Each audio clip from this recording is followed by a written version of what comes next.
This is problem 42 from the magnetic field. Find the magnetic field at the origin. The current loop forms a 10 centimeter square and carries a current of 500 milliamps. The origin is at the center of the diagram. This is where we're looking for the magnetic field, so that makes this our point of interest. Now this problem may seem much more complicated than problem 39. But it's actually not that bad because we're going to use the fact that each side of this current loop gives us the same magnetic field at the origin. And the superposition principle that we used for the electric field, we can use for the magnetic field also. So the net magnetic field is the magnetic field from side 1 plus the magnetic field from side 2, plus the magnetic field from side 3, plus the magnetic field from side 4. And if you put your thumb in the direction of the current on this side here, your fingers would be going into the page at the point of interest. On this side here, put your thumb in the direction of the current, your fingers are going into the page at the point of interest. On the lower side, your fingers would be going into the page at the point of interest when your thumb is pointing in the direction of the current, and same thing for the final side. So I can also say B1 is equal to B2 is equal to B3 is equal to B4 because it is a square. All the sides have the same length. So all the magnetic fields will have the same magnitude and also the same direction. So I'm going to call this side 1, and I'm just going to do the integral for side 1, and then when I finish doing that, I'll just multiply the magnetic field by 4 to get the net magnetic field. So I have to carefully identify and label S, which is the location of the differential element on the diagram above. So we'll put that here, and I'll say the distance from the center of this side to the differential element is S. And I labeled the location of the point of interest. I have to write an expression for ds, the vector differential element. Don't think too hard about this step. For a straight wire, the magnitude of the vector is just ds.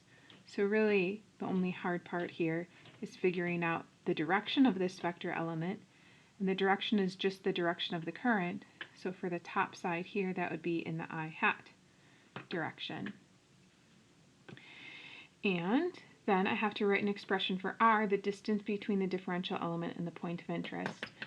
Well, my preference is to look at the vector r first. So that's our vector r. And the vector r is going a distance s in the negative I hat direction. And it's going down in the negative j hat direction, a distance of, if each side of the loop is 10 centimeters, then it's going down 5 centimeters to get to the center. So we'll change that to meters, and it's going down, so it's the negative j hat direction. So r is the magnitude of this vector, so that is s squared plus 0.05 meters squared. And remember that we find r hat by taking the vector r and dividing by the magnitude of the vector r, which is the same thing as r here. So we have minus s I hat minus 0.05 j hat divided by the square root of s squared plus 0.05 squared.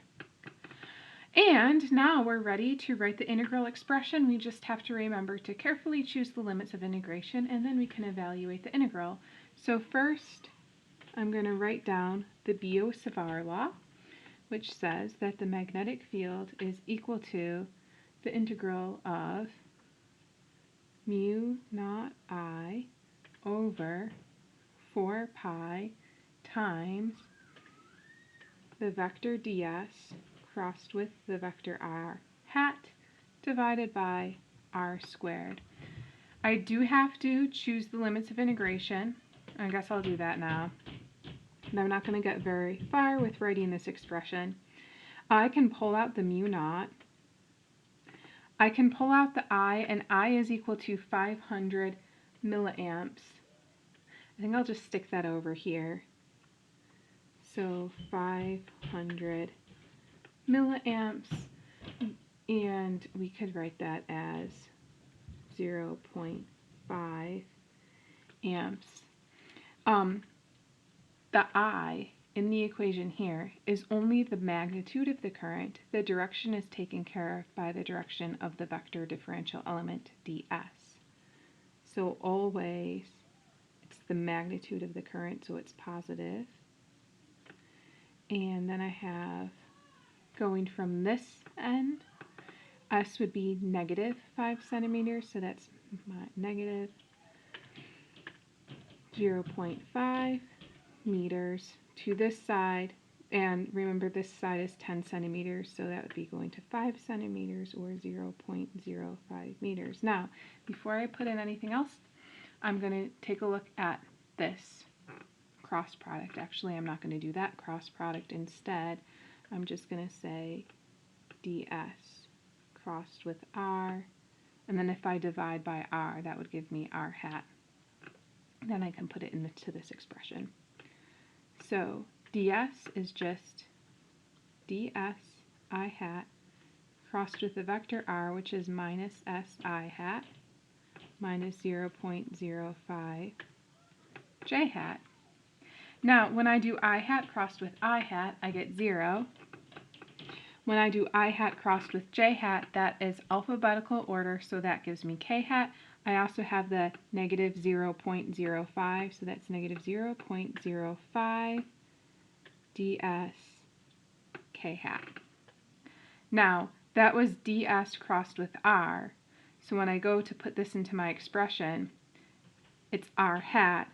So to go from r to r hat, we divide by r, and that will give us an r squared times r in the denominator, which is r cubed, or s squared plus 0.05 squared. That is r squared, so we needed r cubed. So that's r, and then cube it, and that's our old friend, to the 3/2 power, which we saw all the time in the electric field. Okay, so then in the numerator, I have negative 0.05 ds in the k hat direction, and I can pull the negative 0.05 outside the integral. So then, to integrate this, I believe this is one of the integrals, or the integral, from the table on the back cover. And I don't think I need to copy it over in order to use it. I can just remember to change the x's here to s's, and a is equal to 0.05. I'm going to pull the negative 0.05 that I have here outside the integral, so I have mu naught I over 4 pi times negative 0.05. Then when I evaluate the integral, I get s over a squared, which is 0.05 squared, times the square root of s squared plus 0.05 squared, evaluated from negative 0.05 to positive 0.05. Okay, so then we can go ahead and plug everything in. And let's plug our units in also, because I think this is the first problem that we're doing that's not symbolic. So, mu naught, I want to use the exact value, which is 4 pi times 10 to the negative 7th Teslas times meters per amp. That's divided by 4 pi here. So the 4 pi's cancel out. I have I, which is 0.5 amps. So let's do this. Those cancel out. So that's mu naught I over 4 pi. Then I have this negative 0.05. What was that? That was in meters. And then these are in meters also.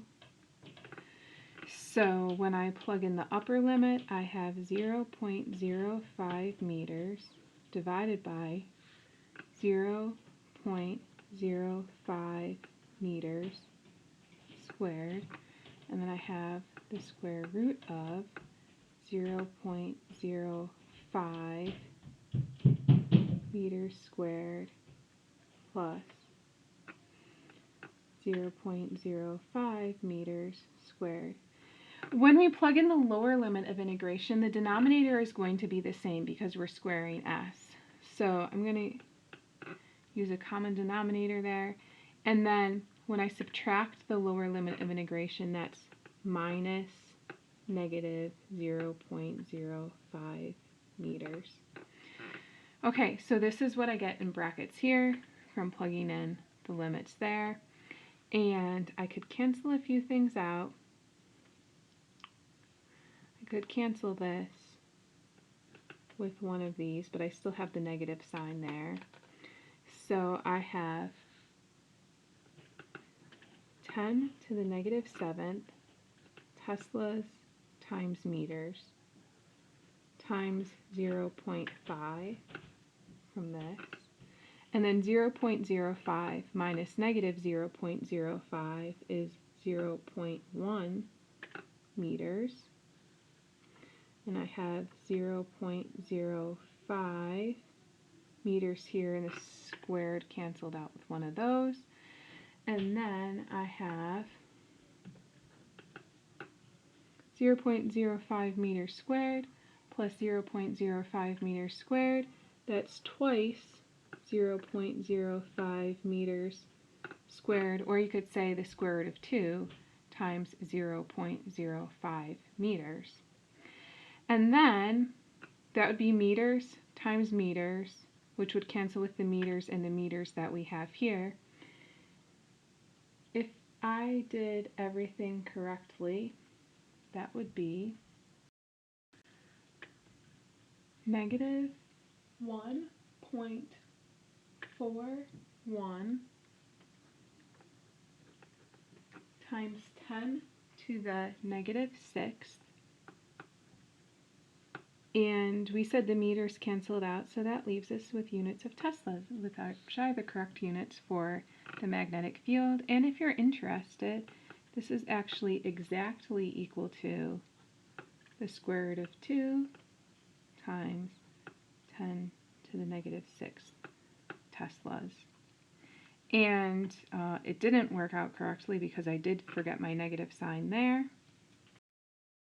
So that looks better now. And this was the magnetic field from side 1.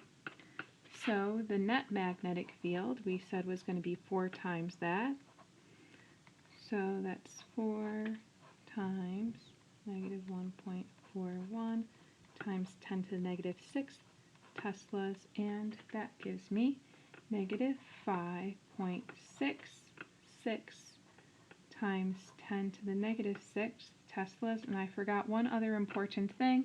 I didn't carry the K-hat all the way through, but let's stick it in now. And that is my final answer. That concludes problem 42.